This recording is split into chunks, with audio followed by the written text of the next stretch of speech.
We're now going to think about hypoxia caused by extrinsic factors.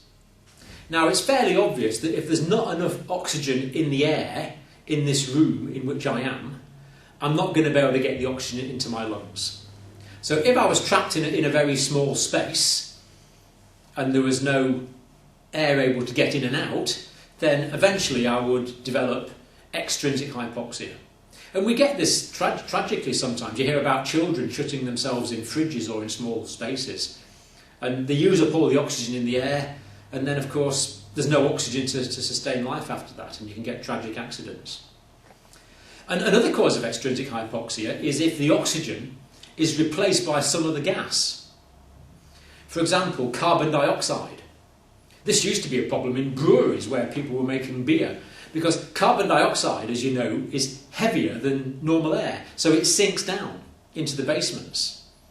And there are cases of brewery workers going down into the basement and not coming back up again because they died of extrinsic hypoxia because the carbon dioxide took up all of the space. Farm workers can get this working with silage as well. In silage pits, the carbon dioxide again can sink to the bottom and displace all the air and the oxygen that's in that air.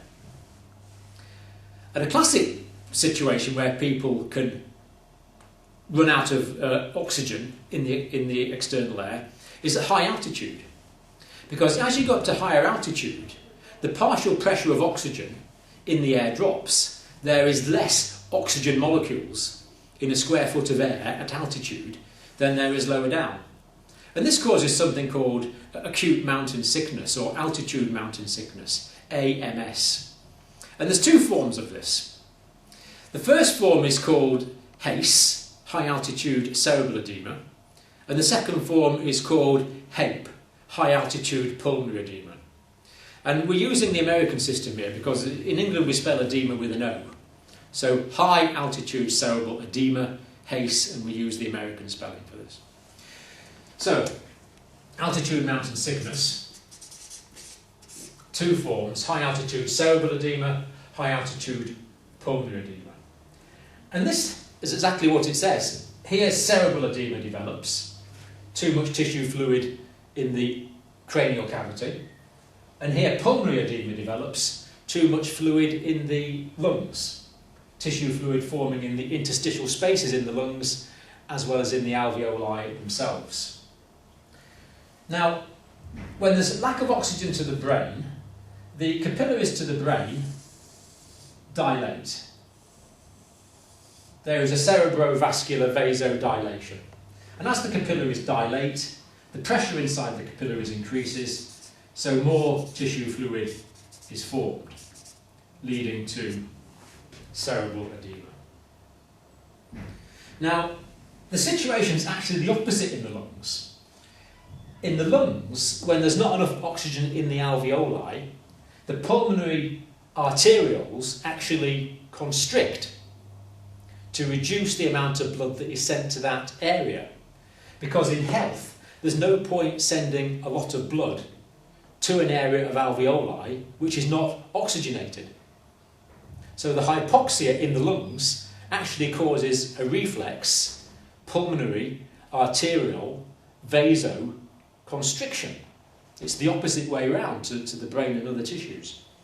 So here, the arterioles constrict before they're taking the blood into the capillary beds.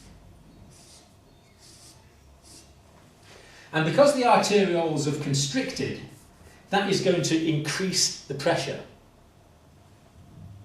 Because blood pressure is determined by peripheral resistance. And as these blood vessels shut down, there is increased resistance, and that will increase the pressure of the blood.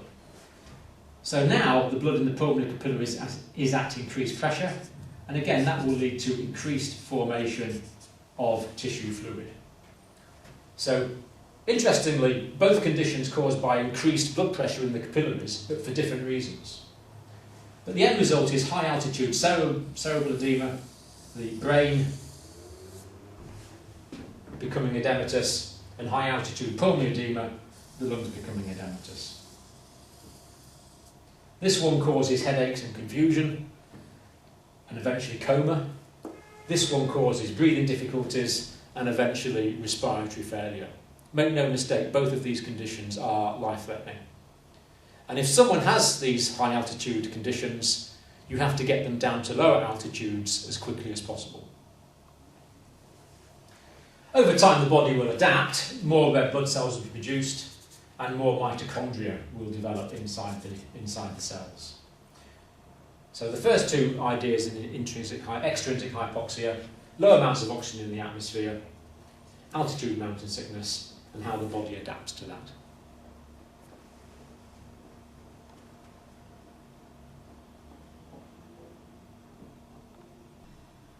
So clearly if there's not enough oxygen in the external air, we're going to get an extrinsic hypoxia. And another cause of this is if the external environment is filled up with water, there's not going to be any gaseous oxygen, and this is the case in drowning, of course. So normally what happens when someone drowns is a lot of water gets into the upper airway, and that actually causes a laryngospasm. The vocal cords spasm shut, and the drowning person will go unconscious eventually as a result of that. Later on, when there's deep levels of unconsciousness, the vocal cords will relax and the water will run into the lungs, and the lungs will eventually fill up with water.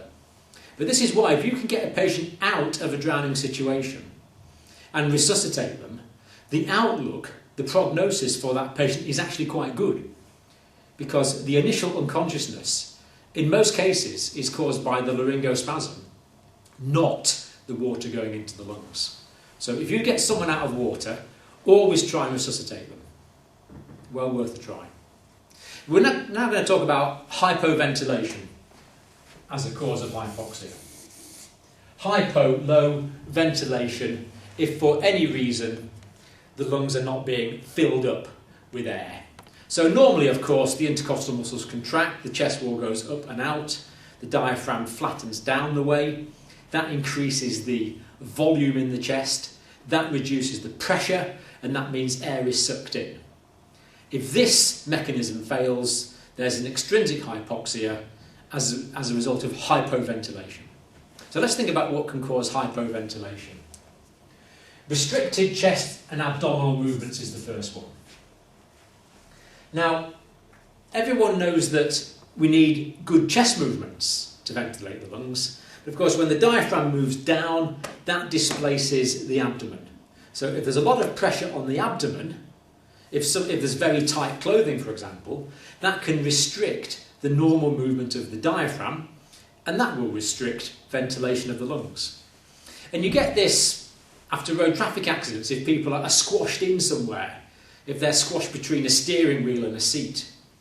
Or you get this after a house collapse, or after earthquakes, tragically, when there's a lot of masonry or heavy things lying on the chest or the abdomen, and the person can no longer ventilate normally. You also get this if people are sat on. There's been many accidents where in friends horse playing have sat on someone and it's actually stopped them being able to breathe. So restricted chest movements and abdominal movements. We have to be able to move the chest wall, and we have to be able to move the abdomen to ventilate the lungs normally. Chest wall injuries is another fairly obvious one. If there's injury to the chest wall is not going to function normally. And one example of this is what's called a flail segment. Now in a flail segment, there's multiple rib fractures. Usually 2 or more ribs are fractured in more than 2 or more places. And this means that part of the chest wall is detached from the rest of the chest wall. And we can detect this because you get paradoxical movement of the flail segment. So when the normal chest wall moves up and out, the flail segment is sucked in down the way. You get opposite movement.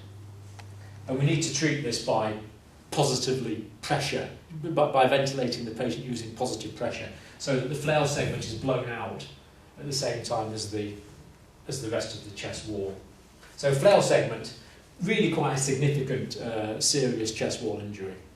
And often, if you listen to a flail segment, you can hear the bones grating against each other. You get the crepitus.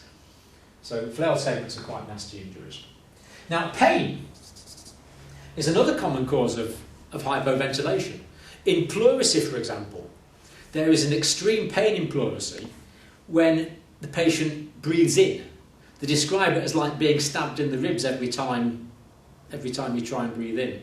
Or trauma can cause a lot of pain to the chest wall. And if an area is painful, there's an automatic reflex guarding of that area, and that area will not move normally. And if it's not moving normally, the lung will not be ventilated. Post-operatively, this is a common problem. If breathing causes pain, there will be hypoventilation. And our role here is to try and treat the pain effectively, to reduce the pain or make the pain tolerable or take the pain away so that the patient can move the chest normally again.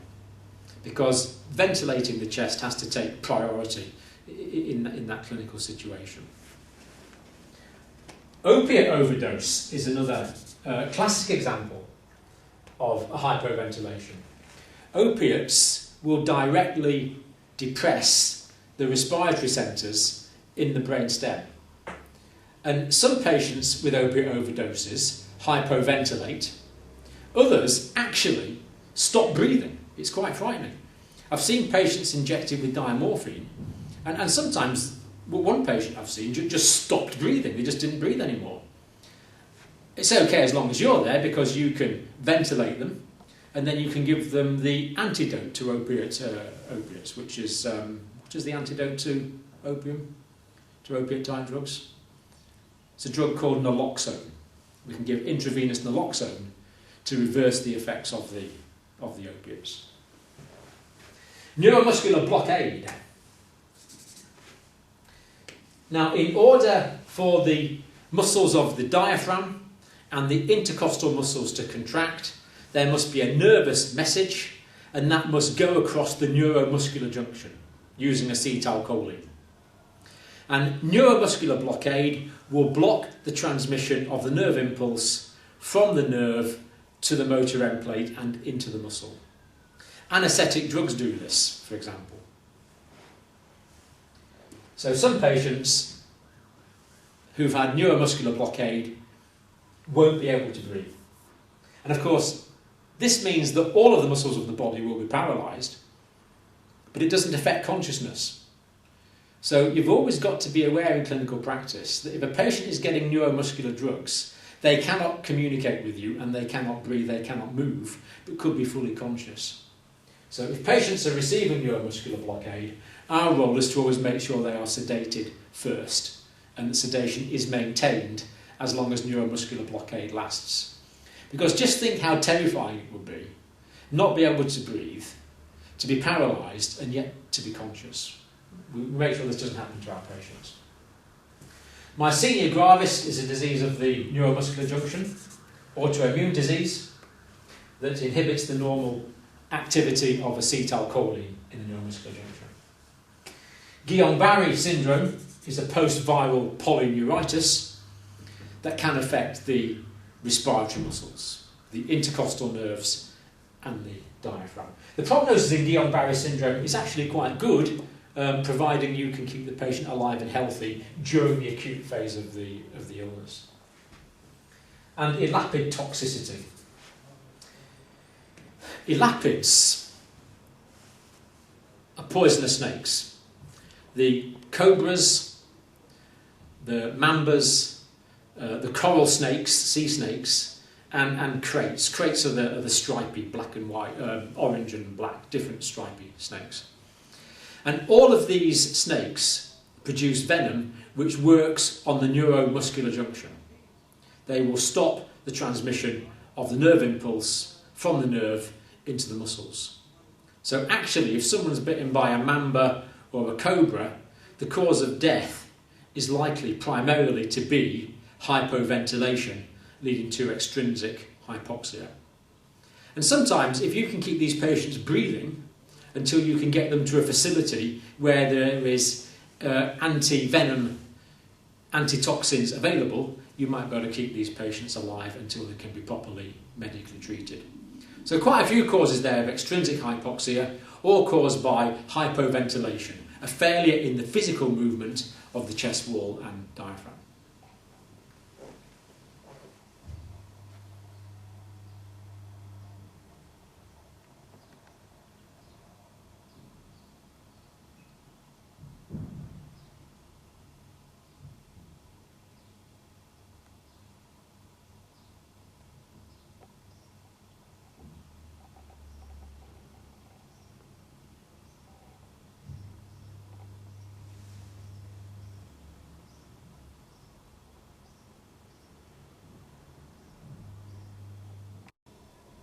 Now, included under the category of extrinsic hypoxia, we're going to include obstruction of the larger airways. Upper airway obstruction will lead to asphyxiation.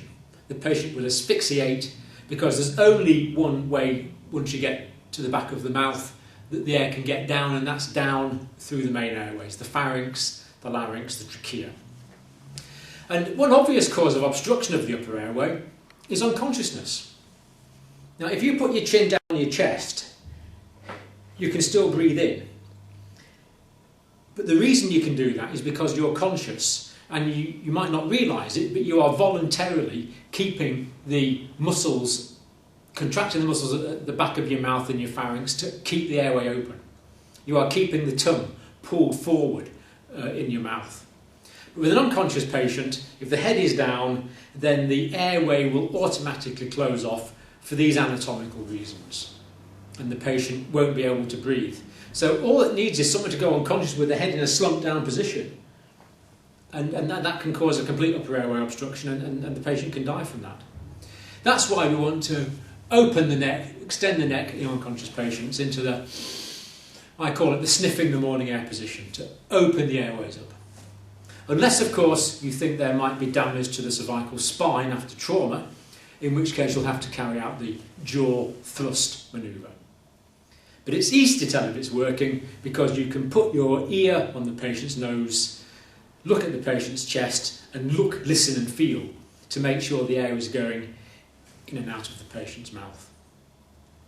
Stridor describes noisy breathing because of partial obstruction of the upper airway. Now, if someone comes to you and says, "Help, I'm choking," and even if you can hear like a stridor, you can hear the air going past something in the upper airway, then that means that the obstruction to the airway is incomplete. If someone has a complete obstruction to the airway, then no air can go through the vocal cords and they won't be able to speak. They'll be terrified, they'll be panicking, maybe pointing to the neck, but they won't be able to speak. They won't be able to say, "Excuse me, I'm choking, would you mind administering first aid?" They can't say that. So we must understand this. And for partial obstruction of the upper airway or complete obstruction of the upper airway, the first thing we try is get the patient head down so the obstruction is down, so we get gravity on our side, and then give them back slaps. So adult patients, bend them over and give them 5 back slaps. Children, lay them over your knee or even hold them upside down and give them back slaps. Get gravity on your side. If that doesn't work, then we need to go on to the abdominal thrust manoeuvre, where we